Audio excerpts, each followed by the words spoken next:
Hello મિત્રો, જય અલગધણી જય રામાપીર। તો અત્યારે વાગ્યા છે સવારના 6 અને આજે હું બનાવવાની છું આ ટિફિનમાં તુરિયાનું શાક। તો આ તુરિયા દેશના છે, મારે દેશમાંથી દાદા એટલે કે મારા સાસુને આવ્યા તો આ તુરિયા લાવ્યા છે અમારી ઘરની વાડીના। તો આ તુરિયા એકદમ કૂણા કૂણા તુરિયા છે। તો આપણે ગામડે ઘણું મોટું શાક થઈ જાય છે, દૂધી કે તુરિયા ભીંડા, તો એ શાક આપણે અહીંયા બનાવીએ છીએ મોટું થઈ જાય છે તો અંદરથી એટલું કૂણું કૂણું શાક હોય છે। તો જુઓ આ તુરિયા બે હતા, મોટા મોટા બે તુરિયા હતા આવી રીતે। તો આના મેં બબ્બે કટકા કરી લીધા છે અને હવે હું સાલ ઉતારું છું આની। અને અહીંયા જો આપણે આ તુરિયા લીધા હોય, નાના નાના તુરિયા હોય તોય પણ ગઢા હોય છે, અંદરથી બિયા નીકળે છે અને આપણે શાકે કાપીએ ત્યાં જ ખબર પડી જાય કે તુરિયા કેટલા ગઢા છે। અને આ દેશમાંથી જુઓ તુરિયા એવા છે તો કૂણા માખણ જેવા છે।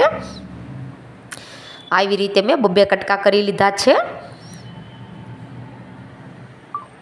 તો આ દેશનું શાકભાજી આપણે કોઈ પણ શાક બનાવીએ તો એકદમ મીઠું લાગે છે, ખાવામાં પણ બહુ સ્વાદ આવે છે। તો આમાં હવે હું એક ટમેટું નાખવાની છું અને આ તુરિયા મેં કાપી લીધા છે। તો બસ આમાં ખાલી ટમેટું નાખી અને સાદી રીતે જ શાક બનાવવાની છું, જે આપણે લસણવાળી ચટણી, હળદર, મીઠું, જીરું, બસ આને પાણી વગરનું છૂટું શાક બનાવવાની છું સવાલામાં।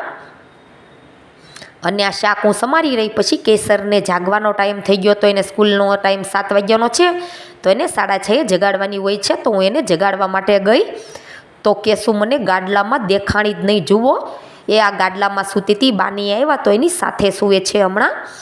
તો આ ગાડલામાં મને કેસુ નહીં દેખાણી તો હું એ રૂમમાં જોઈ આવી અને ટોયલેટમાં પણ જોયું તો જુઓ કેસુ ક્યાં સૂતી છે।